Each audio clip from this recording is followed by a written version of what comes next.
at the beginning. We are doing this from literally the beginning. This is Fat Man DD1. Thank you guys for joining me. Thank you for joining my channel. We're talking about Jessica Jones season 2. Yes, we are. Jessica. What the fuck am I doing? But Falling in Jessica Jones season 2, we start at the beginning. Literally, it's called AKA start at the beginning. We have Jessica Jones dealing with a delivery boy delivering pizza, and he basically is fucking his client. So we start. This whole review is going to be spoilers all around. If you haven't seen Jessica Jones, you better ask somebody for a Netflix account and tune the fuck in. We start this episode off with Jessica basically in the pizza shop. Well, taking pictures of a delivery pizza man delivering not just pizza, you know what I'm saying? Delivering that sausage to one of these people out here in the city. You know what I'm saying? The fuck am I saying?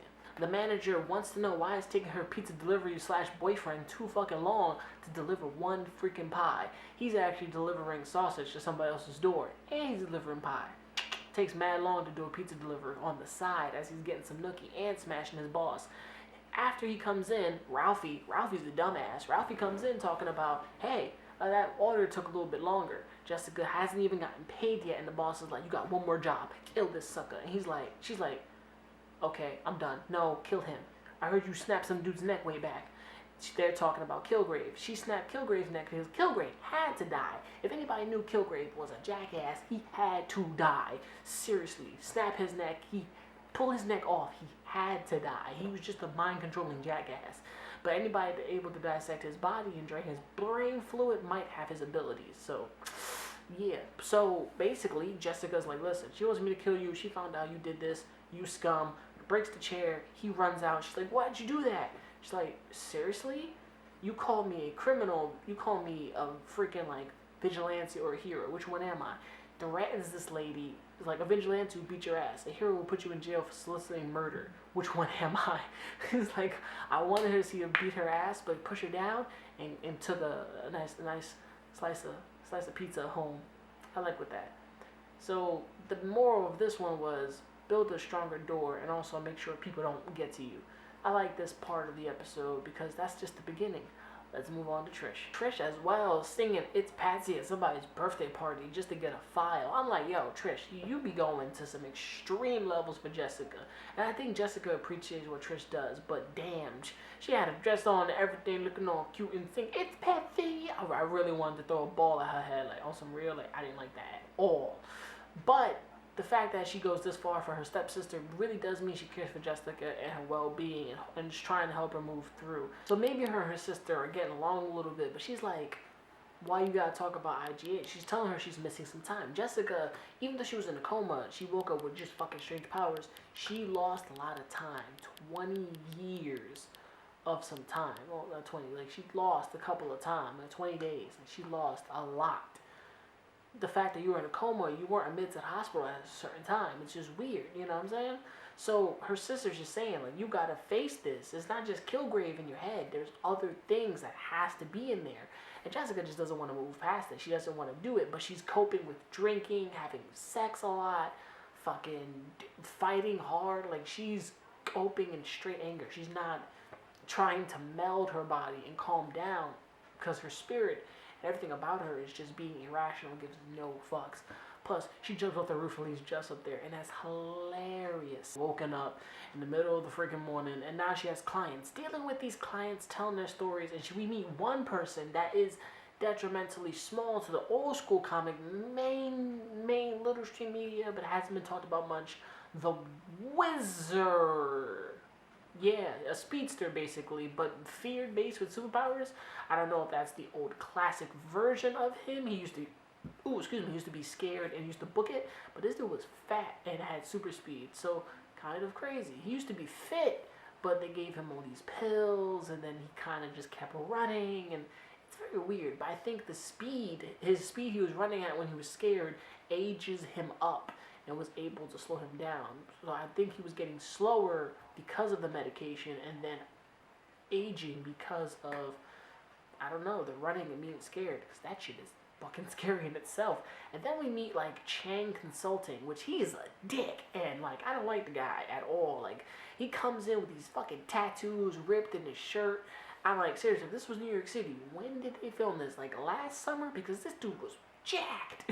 And the weather looked perfect. I'm like, when the weather a few days ago was perfect. I'm like, was that when they were filming? Because I missed it. But Chang was just like, we're gonna absorb you. And she's like, no, I'm not selling my company. You're not absorbing me. Get the fuck out. And he's like, you're not even gonna listen. It's like, no, get the fuck out.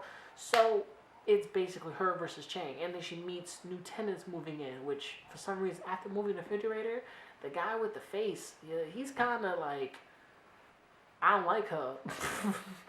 I'm like, bro, what's your problem? Hogarth is accepting an award and talking about strong, powerful women. Plus, I think it was this day or all of March is talking about strong, powerful women. So that kind of connected. So lit. So all the strong, powerful women out there, you're fucking awesome.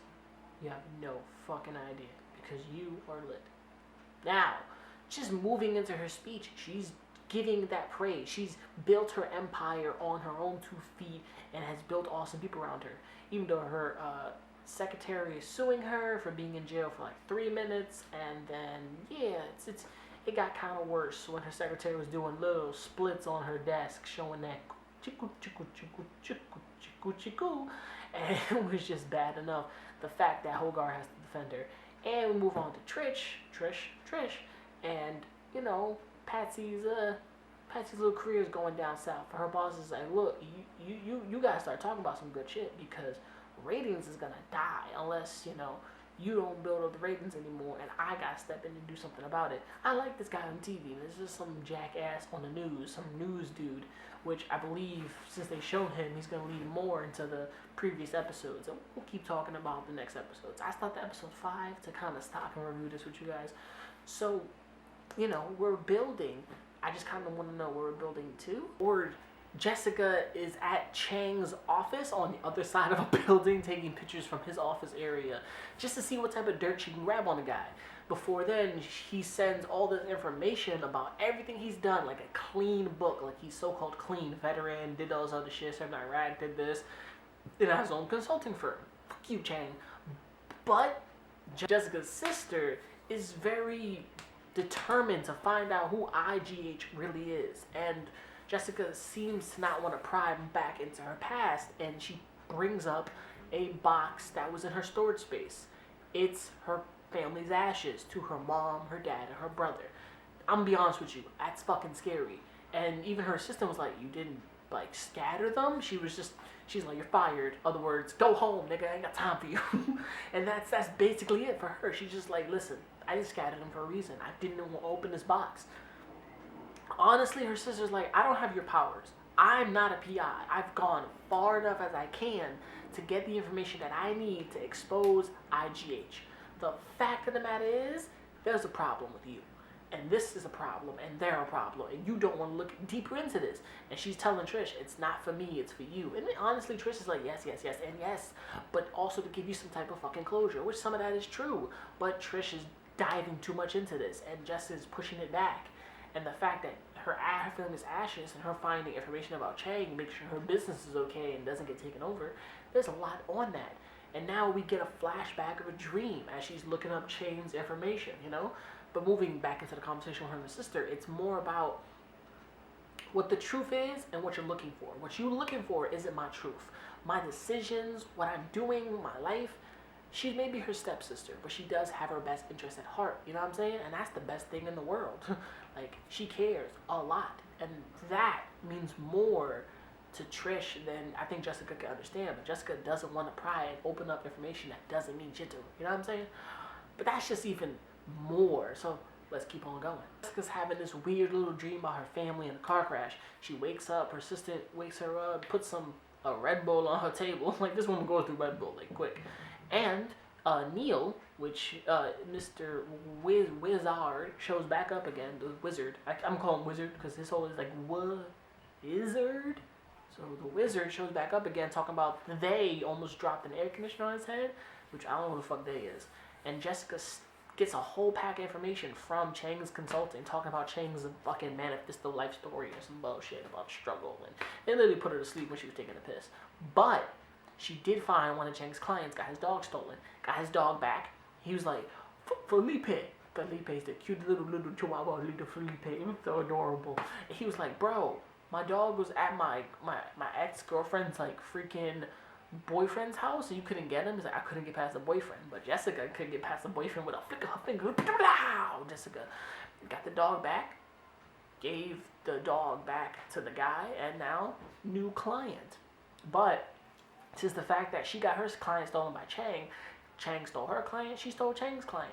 And now she's raking in that dinero. Money, money, money, money. But Chang didn't like that. Stepped in front of her, which you should never step in front of Jessica, and she moved him aside. But then he kept getting under her skin, telling her about herself and her past, and also how she met the Purple Man. And she clapped him right out of his own office door, shattering glass, beating him up. After she beats him up, Chang got under her skin really hard. He was like, you're not super, you're the weakest human I've ever seen. But Chang really thought he could take her, which most people can't take her or Luke Cage in this series. So it's kind of hard to fight these characters. It's kind of hard to stand up against them because whoop that ass, just whoop that ass and whoop that ass. And then she comes out of the, what is this? She comes out of the police firm and just like, she admits that she whooped his ass. Chang got his ass beat. I'm sorry, guys. After she leaves the court order, her sister shows up, and her sister just kind of hashed it out that she feels like a monster because she almost beat Chang half to death. But you know, I hate that guy. Like for some reason, he's a cool Asian dude, but like his character development in this show is shitty. I'm gonna be honest with you. We'll get more further down the line with that. But then we meet Jessica's sister's new boyfriend, and Trish's boyfriend is he's pretty cool. We've seen him on TV. He was the douchebag on television, but now he's kind of, they keep work and life separate from each other, so they don't take each other's news stories and use them, which is fucking awesome. Griffin's a pretty cool dude. I don't know what's with the show and like accent, like European men and accents. If it wasn't Purple Man, it's this guy. I thought he was gonna be secretly the Purple Man brought back to life to be with Trish, and I was like, yo, that would have been a fucking plot. But moving past that, even though Trish goes to the her and Griffin go to this place on 5th Avenue, on 59th Street, all the way down on 5th Avenue by the Apple Store is the building. I know the building, it's mad cool. And they're in a party, they're having fun. She sees someone through the revolving doors that's very familiar. And guess who she sees? She sees Smith. What's his name? Simpson. Oh, damn. Hogarth has a conversation with Chang, which leads me to believe that they were in on cahoots on just trying to take over Jessica's business. That's why Hogarth removed herself from Jessica, because she was volatile, angry, and all the superhero shit kind of happened at the last minute, and Hogarth was kind of not interested in the bullshit, you know, because also Hogarth is one of Jessica's leading assistants. And at season 1, Hogarth was basically helping Jessica out a lot, and then had to separate herself when it became a little too much for her. Also, Foggy is in this show, and we'll move on to Foggy later on in the next episode. But after Jessica is just chilling her home, she goes into her house. The wizard starts booking it. She throws him in. He's scared as fuck. Somebody tried to kill him and his pet mongoose. Someone was really after him, which was crazy. His pet mongoose name is Neil, which is weird, but for a mongoose name, Neil. So I would have called it Furry Little Devil. But after, like, you can hear him run. It's like a whiz. Like, it's amazing. I love the effect for the wizard and this fat motherfucker. But after he's just scared, he flips a box off, and the box hits Jessica's arm and goes into the air. And it's the ashes of her brother. She jumps out her window to try to stop him. It's like, was it IGH? What's the problem? And he's scared out of his fucking mind. He runs one way, another way, into a scaffold. As he's booking it, one part of it breaks, another part breaks. Before he ran to the scaffold, he mentioned IGH created a monster that's trying to kill him and trying to, like, kill others just like him. He took pills that were antipsychotic, 120 milligrams. It's able to kill a person, or 220 milligrams, something like that, able to kill a person. Like, the fact that he had superpowers was testament to speed, because he was so scared. The energy would burn off the pills that he makes. So the pills he takes, and if he runs when he's scared enough, that's burning off the energy. As a speedster, you're supposed to be able to burn a lot of calories when you're running.